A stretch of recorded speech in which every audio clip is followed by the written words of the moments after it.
If you ask most great leaders what makes a great company, they will tell you it's the people. But here's the paradox. The way most companies hire those people is completely broken. Hiring is still too reactive. We scramble to fill roles. Recruiters are completely overwhelmed. Hiring managers are desperately undertrained. And the process, it's often more designed for admin than outcomes. So this sound familiar? Well, look, you are not alone. Even the biggest brands struggle to make hiring consistent, inclusive, and business aligned. But it is possible to do better, much better. Hiring excellence means hiring is no longer just a function. We want to make it a competitive advantage. And when recruiters are strategic advisors, hiring managers are confident and capable, and your processes, if they flex with complexity, and you are informed by data that drives smart, proactive decisions, things can be so much better.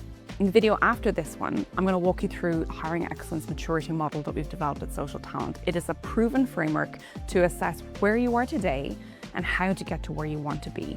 If you want to get ahead of the next video, I want you to download the roadmap or take our free assessment and see how your hiring process stacks up.